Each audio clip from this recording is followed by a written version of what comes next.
capital city of Sri Lanka was Polonnaruwa and is the second oldest of Sri Lanka's ancient kingdoms. It was established in the 10th century after the country was invaded by a Chola dynasty. In 1070, Vijayabahu I of Polonnaruwa, also referred to as Vijayabahu the Great, surrounded the city and captured it from the Chola invaders. The city was referred to as Polonnaruwa or Camp City in ancient times. The grandson of Vijayabahu I, King Parakramabahu, led the country into an era of great agricultural and economic development. The massive reservoir built by him, the Parakrama Samudra, an amalgamation of several smaller irrigation tanks, stands testament to the prowess of a hydraulic civilization way ahead of its time. The three monarchs who built Polonnaruwa to be a major political, religious and economic center are Vijayabahu I, Parakramabahu I and Nisankamalla. Today, Polonnaruwa has been designated a UNESCO World Heritage Site and is a great location to observe troops of the Tokmakak monkey who roam the ruins and the city.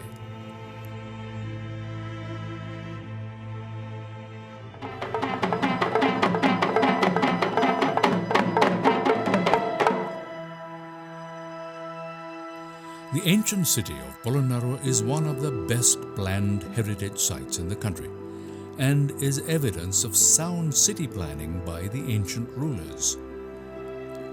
Your visit could probably commence from the famed Potgul Vihara. This set of buildings is thought to be a Buddhist library complex where Buddhist texts were studied and passed down. It is believed that these structures were built by King Parakramabahu and has stood the ravages of time. The statue at Potgul Vihara is a beautiful example of stone carving and stands 3.5 meters high. Historians have conflicting views on the person who is depicted here. While some say it's the King Parakramabahu, others surmise that the figure, whose demeanor with beard, hair and clothing probably depict a sage or high priest. While there are around 50 important sites and ruins of structures scattered around this ancient city, this presentation briefly covers around 20 of the noteworthy ones. The audience hall of King Nisankamalla, a granite structure, would have had a wooden roof. The 48 stone pillars and carvings depict the positions of the officials who would have sat there.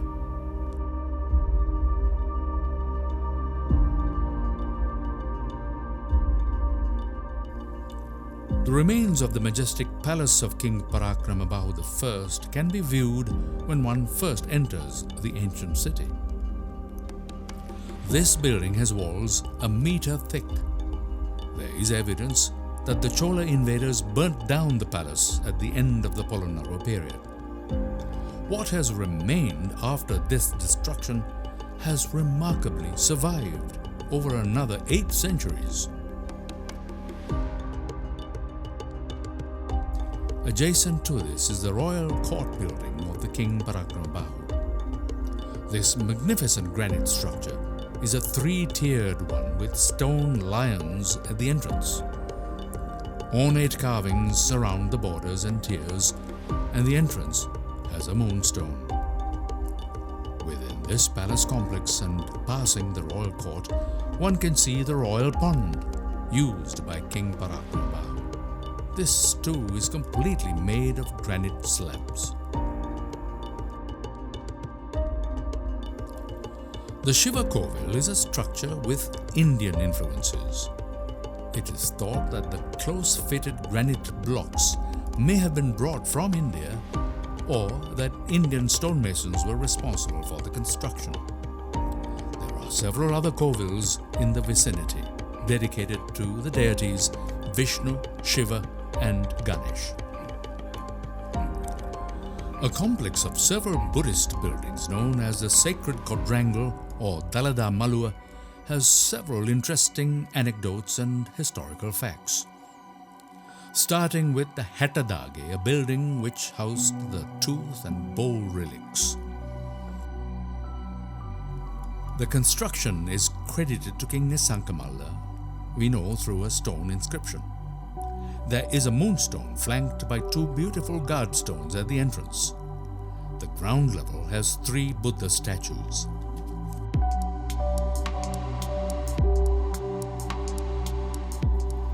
The Attadage Dalada Malikawa was the location where the tooth relic was housed by King Vijayabahu.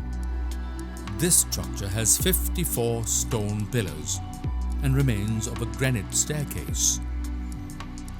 The Vattadage is another beautiful monument with a small stupa in the center, flanked on 4 sides with Buddha statues and stone steps leading up to it.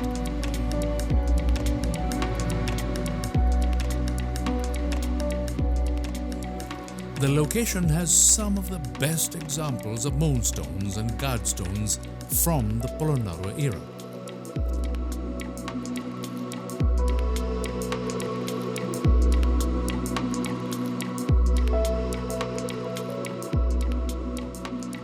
In this complex lies a statue of a person, and it is conjectured that this is either a representation of King Nisankamalla or a Bodhisattva.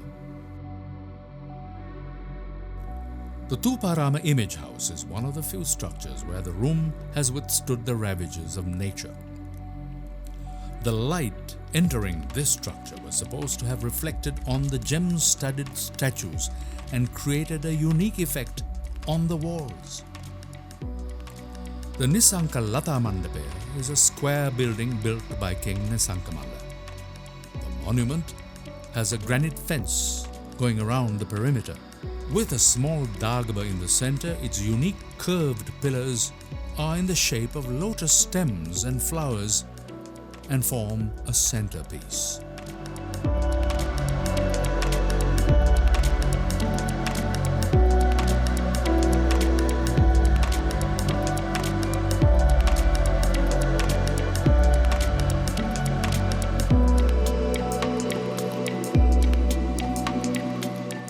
The Otpilimer is an ancient image house which has almost been totally destroyed by exposure to the elements. What remains are the bricks of what composed a Buddha statue, which was in a horizontal or resting position. The Galpota or stone book is a famous large granite inscription credited to King Nisankamalla. This massive stone brought to Polonnaruwa from another location has over 4,300 characters etched into it. The writings go on to describe the king and his credentials to fill his position.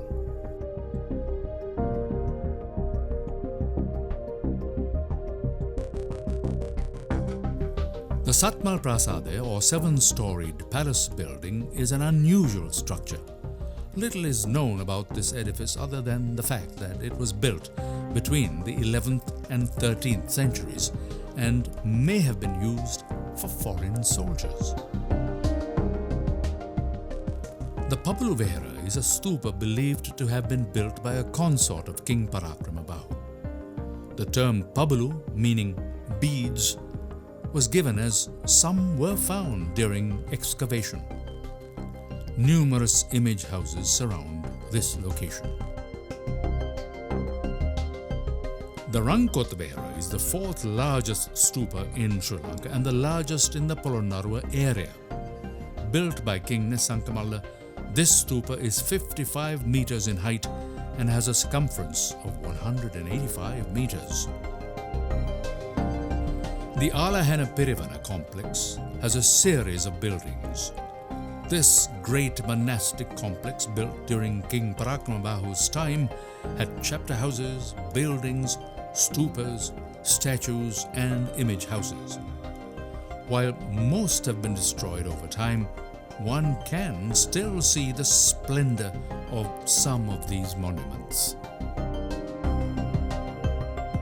The Tivanka Pilamige was built by King Parakramabau I. It constitutes the most exuberantly decorated Gedige shrine at Polonnaruwa.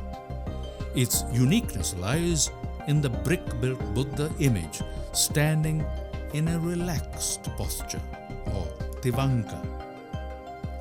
This shrine has the splendid remains of murals depicting the Jataka stories and life incidents of the Buddha.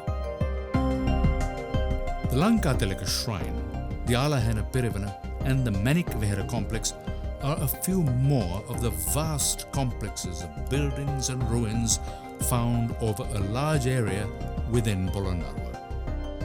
Each of these sites have historical significance and amazing facts which cannot be browsed on a short visit.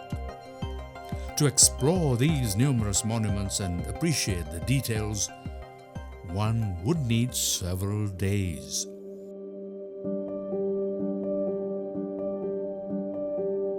However, the place which many tourists don't miss is the magnificent complex and cave shrine called the Galviharya.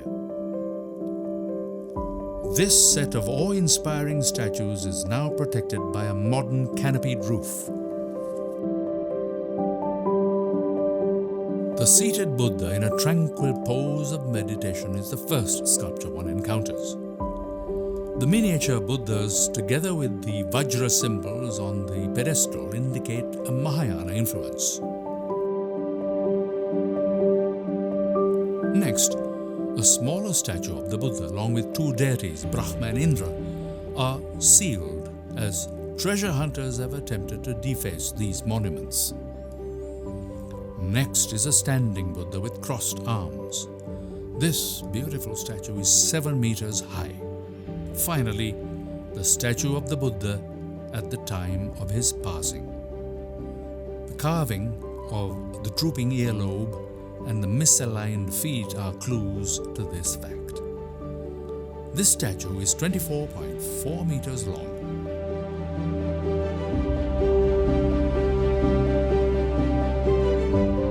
The resplendent nature of this site can be viewed on an adjacent hillock as one begins to contemplate the magnificence of the capital and the kingdom of Polonnaruwa, which flourished 900 years ago.